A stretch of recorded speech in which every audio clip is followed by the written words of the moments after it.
2019 के लोकसभा चुनाव के पहले भारतीय जनता पार्टी को लगातार झटके पर झटके लगते जा रहे हैं। नया झटका भारतीय जनता पार्टी को लगा है पश्चिम बंगाल से।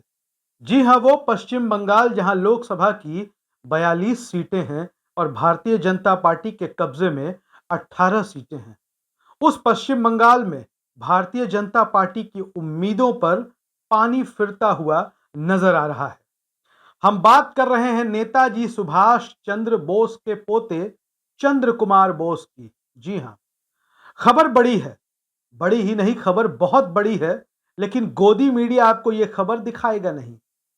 चंद्र कुमार बोस जो नेताजी सुभाष चंद्र बोस के पौत्र हैं, जिनके नाम पर पश्चिम बंगाल में भारतीय जनता पार्टी ने ग्रैंड एंट्री ली थी और मीडिया ने भी इसको खूब बढ़ा चढ़ा कर दिखाया था।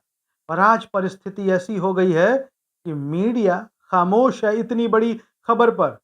नेताजी सुभाष चंद्र बोस के पोते चंद्र कुमार बोस ने भारतीय जनता पार्टी को अलविदा कह दिया है। जी हां, पूरी बात बताएंगे, पूरे वीडियो को अंत तक जरूर देखिएगा।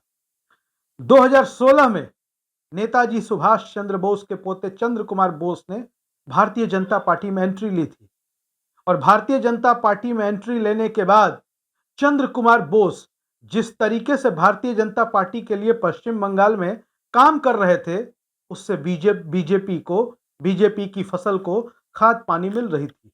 नेताजी सुभाष चंद्र बोस के नाम पर खूब राजनीति चमकाने की कवायद हुई, नेताजी की फाइलों के नाम पर, नेताजी की जीवनी के नाम पर। लेकिन नतीजा क्या निकला? चंद्र कुमार बोस को भारतीय जनता पार्टी ने खूब इस्तेमाल किया। चंद्र कुमार बोस तो फिर भी जिंदा हैं, लेकिन नेताजी सुभाष चंद्र बोस के नाम का भी खूब इस्तेमाल या कह ले कि दुरुपयोग हुआ।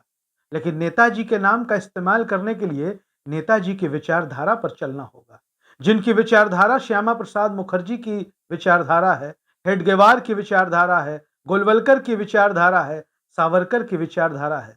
वो नेताजी की विचारधारा पर कैसे चल सकता है? नेताजी की राजनीति, नेताजी की विचारधारा समावेशी राजनीति थी। वो समावेशी विचारधारा चाहते थे, मतलब सभी धर्मों, सभी समुदायों, सभी समाज को एक साथ लेके चलने की। खैर, बात कर लेते हैं चंद्र कुमार बोस की। खूब इस्तेमाल किया भारतीय जनता पार्टी ने उनका। उनको पश्चिम बंगाल की मुख्यमंत्री ममता बनर्जी के खिलाफ भवानीपुर सीट से चुनाव लड़ाया गया। चंद्र कुमार बोस चुनाव जीत नहीं सके, तीसरे नंबर पर चले गए। फिर 2019 का लोकसभा का चुनाव आता है, चंद्र कुमार बोस का फिर इस्तेमाल किया जाता है और कोलकाता साउथ सीट से उन्हें चुनाव लड़ाया जाता है। चंद्र कुमार बोस चुनाव नहीं जीत पाते हैं, वो विधानसभा चुनाव नहीं जीत पाते हैं, वो लोकसभा का चुनाव नहीं जीत पाते हैं। भारतीय जनता पार्टी को लगता है कि हमारा काम तो हो गया, काम तो निकल गया। नेताजी के फाइलों से जुड़ा मुद्दा था, वो भी कहीं गुम हो गया। पता नहीं अब नेताजी की फाइल किस स्थिति में है, उन फाइलों के खुलासे का क्या होगा। भारतीय जनता पार्टी और विशेष तौर पर नरेंद्र मोदी की राजनीति को समझे तो कहा जाता है कि इस्तेमाल करें और उसके बाद उन्हें छोड़ दें। चंद्र कुमार बोस को बाद के दिनों में ऐसी स्थिति हो गई कि पश्चिम बंगाल भारतीय जनता पार्टी के संगठन तक में उनको जगह नहीं दी गई। एक दौर में वो पश्चिम बंगाल में बीजेपी के प्रदेश के उपाध्यक्ष हुआ करते थे। अब वो किसी पद पे नहीं थे। जब संगठन का दोबारा विस्तार हुआ, संगठन बनाया गया बीजेपी का पश्चिम बंगाल में, तो चंद्र कुमार बोस को उसमें कोई जगह दी नहीं दी गई। नेताजी सुभाष चंद्र बोस के नाम पर खूब राजनीतिक तालियां बटोरी गई, वाहवाही बटोरी गई, लेकिन उसके बाद जब काम निकल गया, चंद्र कुमार बोस बार बार चुनाव लड़ने के बाद चुनाव जीतने में नाकामयाब हुए, चुनाव नहीं जीत पाए, साइडलाइन कर दिया गया। अब आपको बताते हैं कि चंद्र कुमार बोस ने भारतीय जनता पार्टी छोड़ने के वक्त क्या कहा। उन्होंने बीजेपी के राष्ट्रीय अध्यक्ष जेपी नड्डा को एक खत लिखा है, लंबा चौड़ा खत लिखा है, बहुत सारी बातें लिखी है, लेकिन उन बातों का निष्कर्ष यही है कि बीजेपी पर चंद्र कुमार बोस ने वादा खिलाफी का आरोप लगाया है। उन्होंने कहा कि जब वो प्रधानमंत्री नरेंद्र मोदी के नेतृत्व से प्रभावित थे और उनको लगता था कि मोदी के नेतृत्व में भारतीय जनता पार्टी में वो काम करके समावेशी राजनीति कर सकेंगे और इसके अलावा नेताजी सुभाष चंद्र बोस और शरद चंद्र बोस की राजनीतिक विचारधारा को आगे कर सकेंगे। लेकिन अफसोस, भारतीय जनता पार्टी में चंद्र कुमार बोस ऐसा नहीं कर पाए।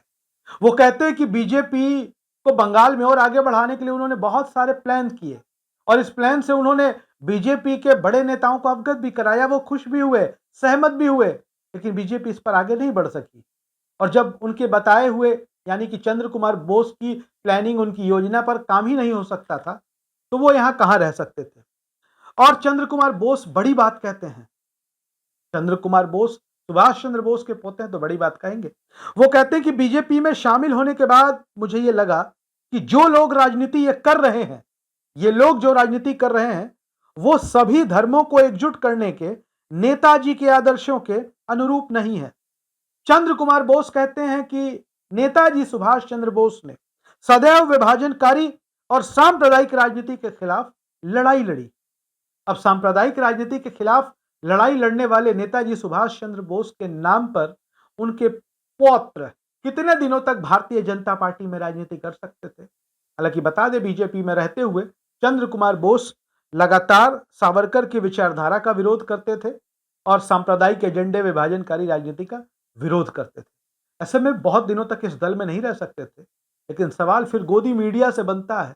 इतना बड़ा सवाल, इतना बड़ा नेता, नेताजी सुभाष चंद्र बोस का नाम जिनके साथ जुड़ा, उन्होंने जब भारतीय जनता पार्टी ज्वाइन की तो ढोल नहीं नगाड़े बजाए गए, और जब वो पार्टी छोड़ रहे हैं तो कोई खबर नहीं। ऐसा क्यों?